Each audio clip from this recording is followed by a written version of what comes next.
takes massive sycophant and chamcha dig at the party. All right, viewers, the latest that is coming right now is that Mr. Anil Anthony, who's the son of Congress veteran A.K. Antony, has quit the Congress, citing multiple reasons. One, of actually alleging intolerance within the party because he stands with the government stand when it comes down to the BBC documentary on the Prime Minister. On the other hand, in a letter, while exiting and quitting the Congress party, he says that there is chamchagiri and sycophancy which prevails in the party, and people who really want to do good for the party cannot do so. Hear it, the whole report.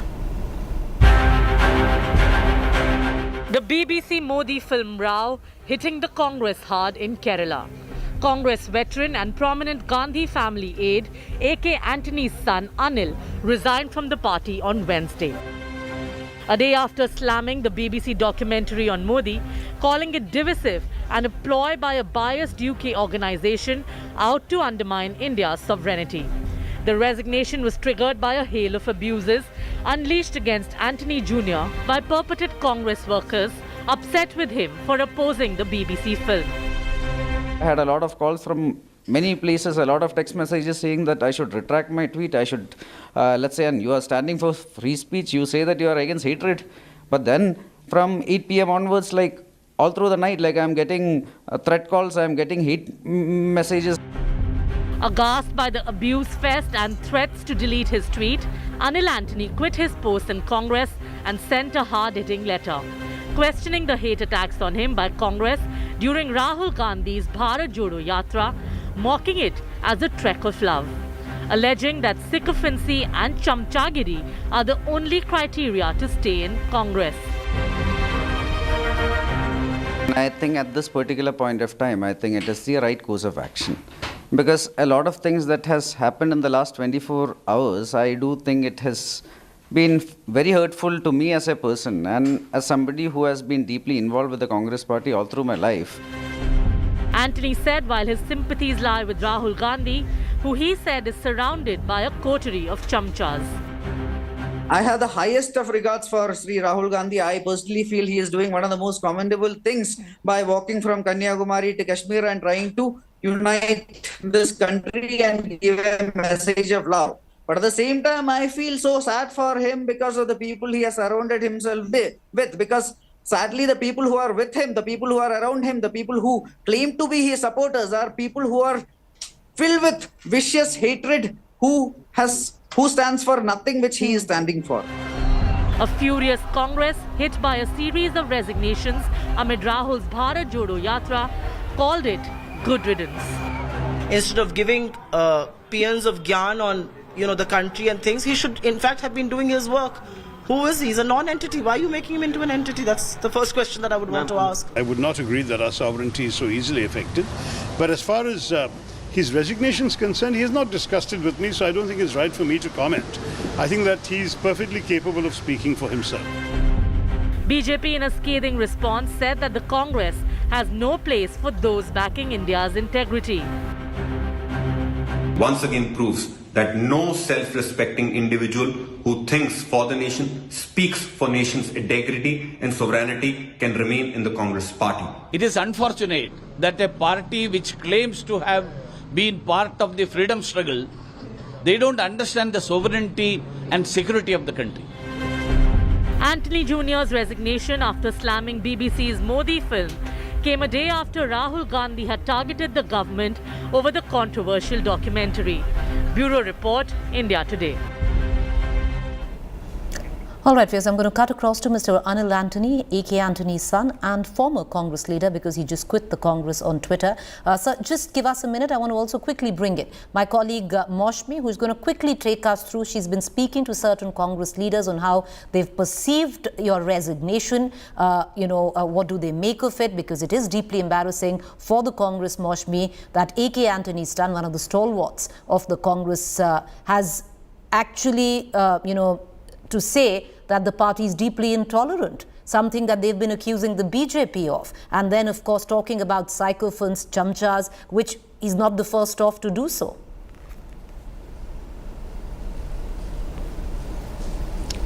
Preeti, clearly Mr. Anil Anthony's resignation has come as an embarrassment for the Congress party, because it is at the in the last leg of the Bharat Jodo Yatra.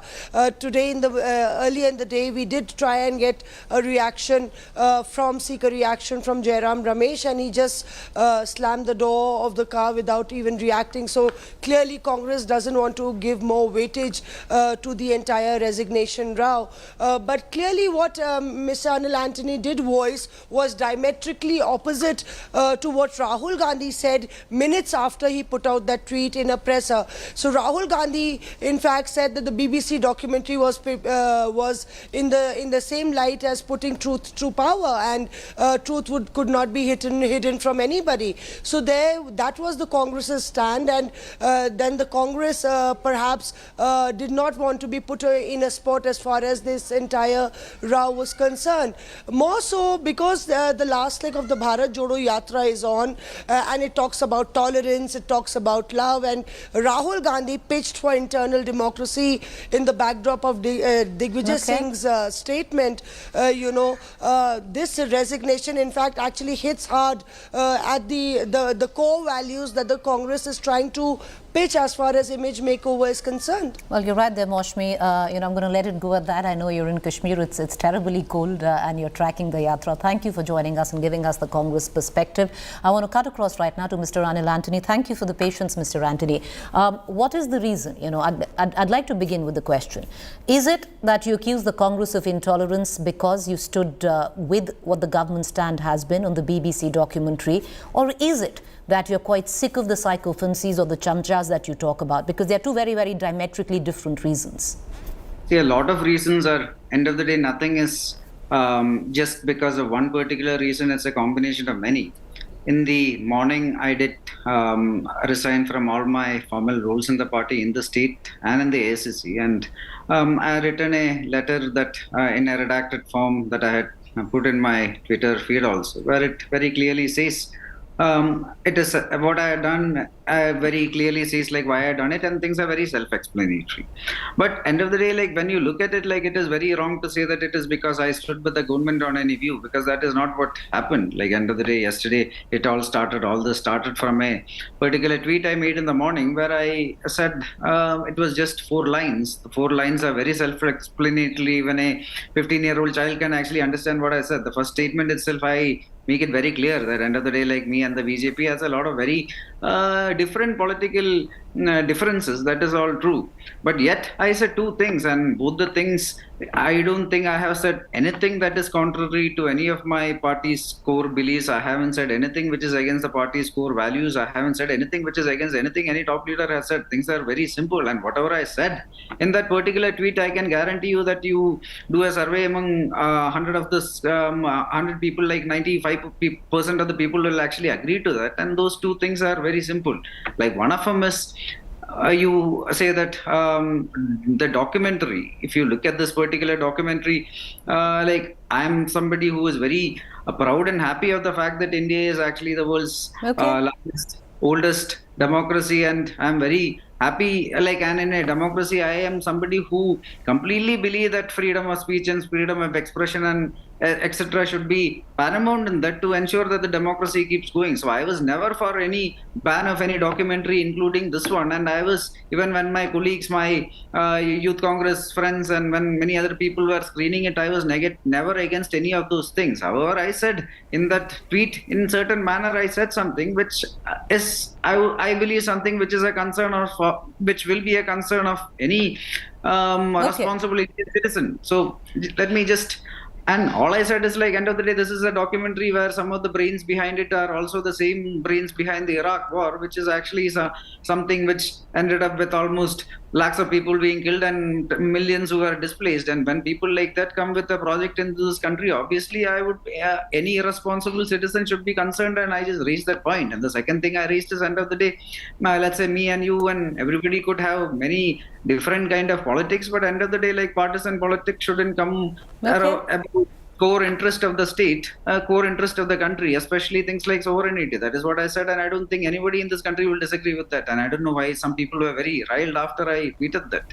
I All right. found it very surprising. So they were riled after you tweeted that and they asked you to take the post down. You did not. In turn, what you did was tweeted out a letter where you quit the party, calling certain people close to the proverbial high command sycophants and chamchas. Correct, sir? See, end of the day, like what happened, it's a cumulative of many things. But what after that, there were expectations to remove the tweet, let's say apologize, to counter it. Suddenly, like from different places in Kerala, like So from, you were anyway sick of the, the chamchas and the sycophancy, and this was the last straw, is what I gather. like end of the day, this is not a ambience. This is not an environment where any. Like this is not the environment which I would like to be in. And fair enough. So this was the last straw. But I'll ask you a question which you said that you really did not say anything which was anti-party or anti the party ideology. You've been tracking the Bharat Jodo Yatra, I'm sure, when you were in the Congress, and I'd asked you that question on many occasions, not once but twice over. Your leader or your former leader Rahul Gandhi had made his stand on this particular documentary very clear. Your party spokespersons had made their stand on the documentary very clear, which is completely contrary to what your stand was. Nothing wrong. I completely disagree. Let me make it very clear. Even I have never said that, let's say, the government, I don't know what the government stand is, but end of the day, I have never made it. I was never for the banning of this or any other documentary ever.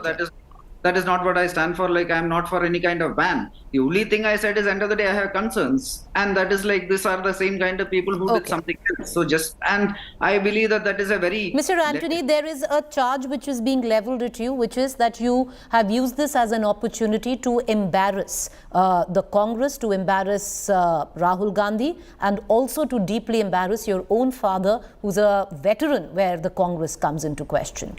See, my father has retired from parliamentary politics after long 52 years here. He has actually moved back and he is in a semi-retired, happy frame of mind in Kerala. And end of the day, like me and he may have disagreed on many different political things, but something he has taught me over time is, end of the day, whatever are your convictions and whatever you believe in, like you do that. And end of the day, like I certainly believe that yesterday, whatever I said, it is based on my own convictions and my conscience, and I haven't done anything. So tell me something.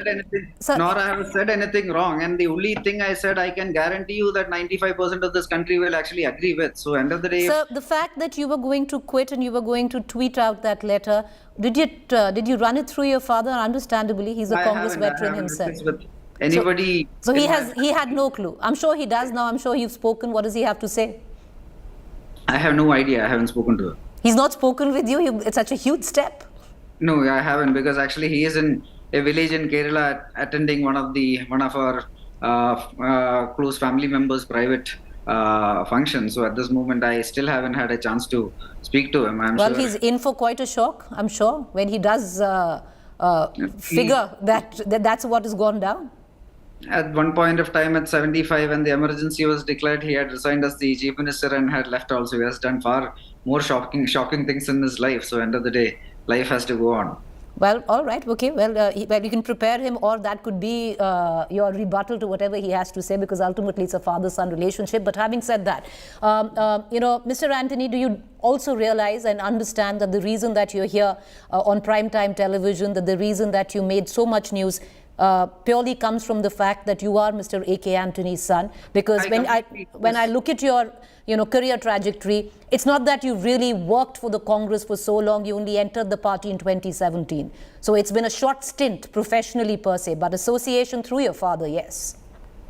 Yes, I completely agree on that. End of the day, I'm very happy and proud of where I come from, and that has played a large role in whatever has happened so far. I'm very grateful and thankful for that. But at the same time, let's say when I started working for the party, it was mainly the first formal role I had was in Kerala in 2019, and that was mainly because of the invitation of Dr. Shashi Tharoor and my PCC So the question that is being asked, and Mr. Shashi Tharoor has totally distanced himself from what you say, understandably, he's still with the party, is that you really didn't want to work very hard. No. End of the day, I heard Dr. Tharoor's statement, and we are again saying the same thing. Again and again, there is some kind of miscommunication, because he also says that he doesn't believe in any kind of bans. But at the same time, let's say, it's end of the day, I have certain, I didn't say that the documentary is going to Tell me something. Okay, sir, I'm going to ask you just two questions that, and one of them comes from, are you going to rethink about your quitting and resignation? Is it a possibility you could go back to the Congress?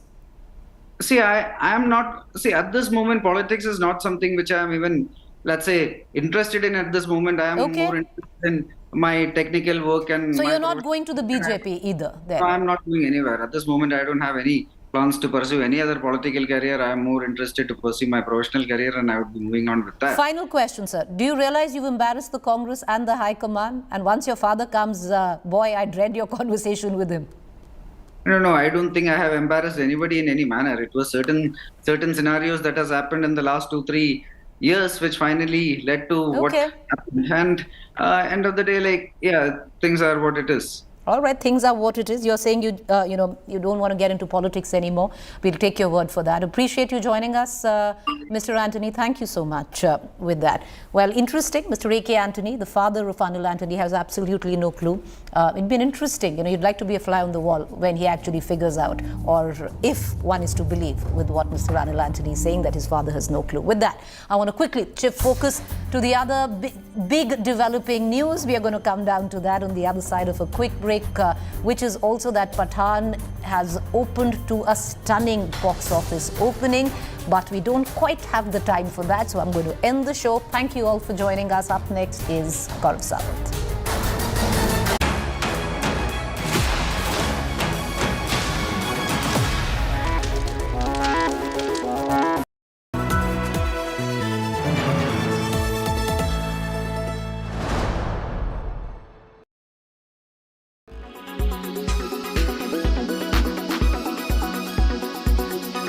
Real estate volumes have grown between 15 and 20%, depending on the type of sector that you're looking at.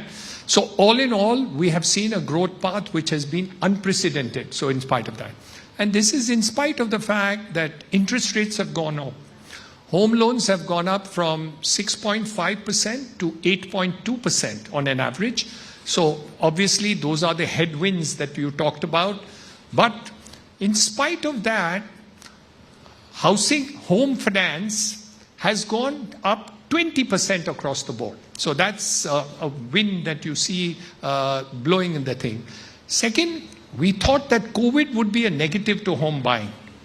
It's been the reverse. People have actually gone in for homes and home loans. In fact, 22 has seen the first time in my career that I've seen that the upper segment of homes has grown faster than the affordable segment.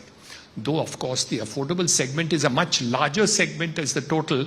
But even then, this thing has never happened before, that the growth of the higher segment has grown faster. All these things put together shows us that we've been able to be resilient to the international move, and one of those times where we haven't seen it. As far as tech is concerned, there is a huge concern, and I think that the market sensitivity is also indicating that. However, there are contrarian views, and this is what I would like more than anything else. The contrarian view says really that the moment the West has a problem, they want to offshore more work, because obviously because of the cost arbitrage. And if that is happening, then I think we won't have a problem in the tech sector as much as we would do it. Infra has grown hugely. And that is with 35 kilometers of national highways per day, and the inauguration in Mumbai by the Prime Minister and do it. I think we are seeing a different India completely, more resilient, more there, 6.2%, very positive growth. I'm looking at 2023 with a very positive angle. Yes, I do believe that the budget is going to be very critical for us. We are hoping that in this budget, 1 year before the final budget, which would come next year before the elections, we would be able to see a further positive impact on investments, because that is something which is very badly needed. I know the government is investing. Disinvestment, according to me, has been too slow. I think a faster disinvestment would have definitely helped the market, and the money being used for the purposes of putting up further infrastructure, airports, roads, waterways, ports, all these things put together.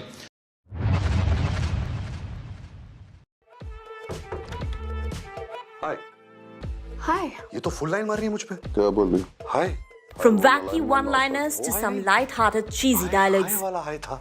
Looks like Ranbir Kapoor is all set to charm his way into his fans' hearts courtesy his new rom-com Tu Jhooti Main Makkar, the trailer of which went viral in no time. Lovable, humble, respectful, romantic, प्यारा और lovable same होता है. मैं दोनों हूँ. With healthy dose of intimacy, the film stays true to its name and also manages to stick to the genre. This Love Ranjan directorial also stars Shraddha Kapoor, making it her first collaboration with the filmmaker as well as Ranbir Kapoor.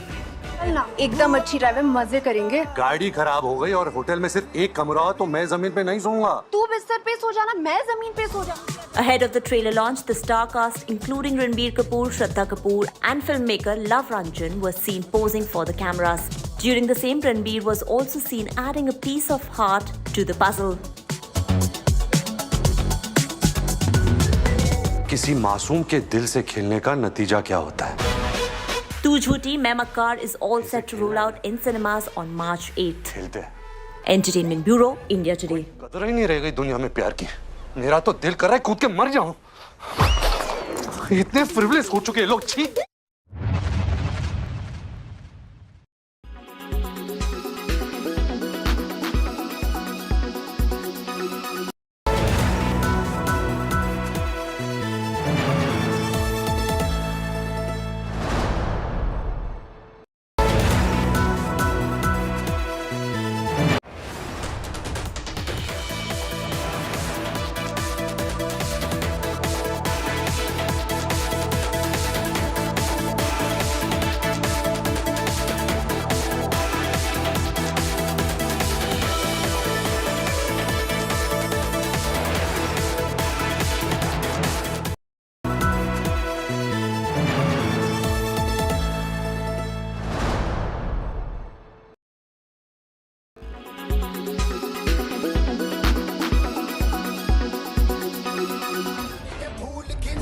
As Bharat Jodo Yatra nears the finishing line, Rahul Gandhi shifts focus to Kashmiri Pandits.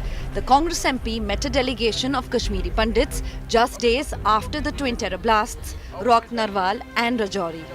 The Pandit delegation relayed their main concerns. They have not received their salaries from the government for months. They are just using the Kashmiri Pandits only for the vote politics, nothing else. They have always used us. The name of Kashmiri Pandits, 4 lakh have been, this thing has been happened. Only when election comes, they get activated regarding Kashmiri Pandits. And targeted killings are on the rise.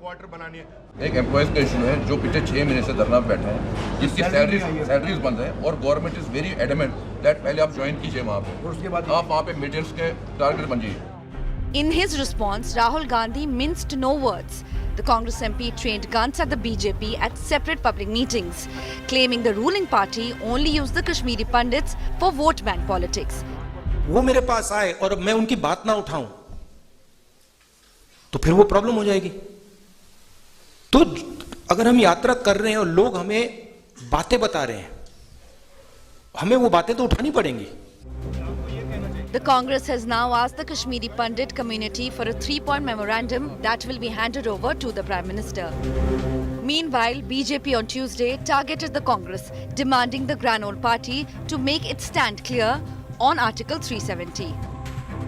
धारा 370 अतीत है, समझे?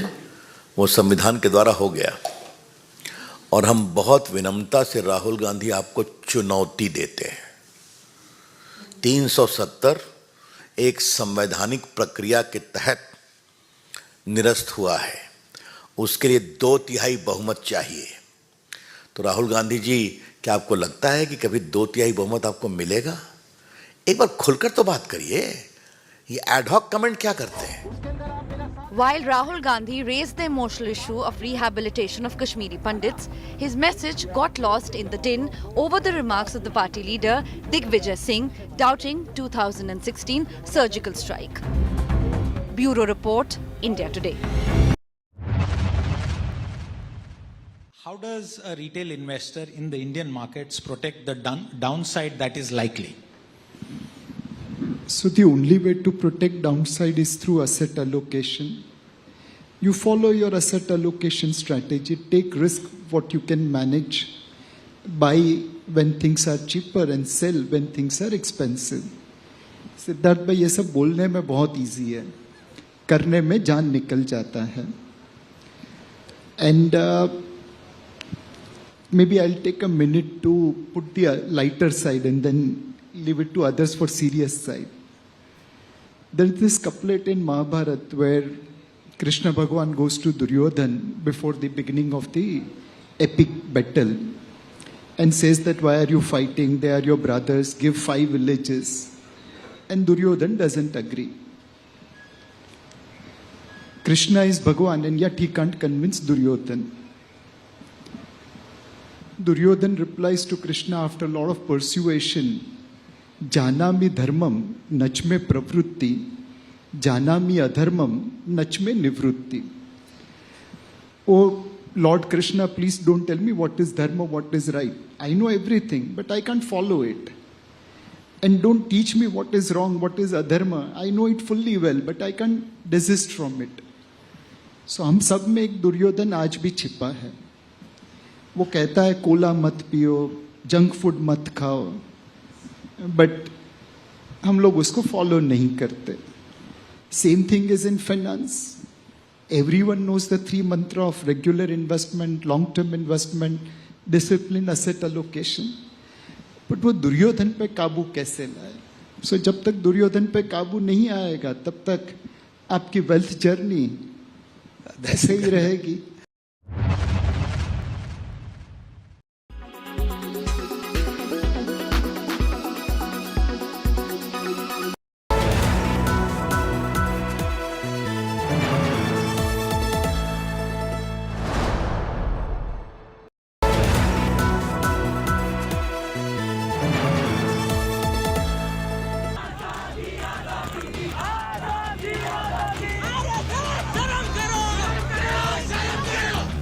After CA, the next big campus flare-up.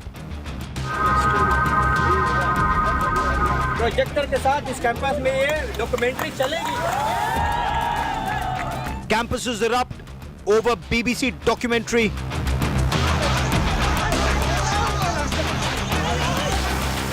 Students on the warpath over Modi documentary.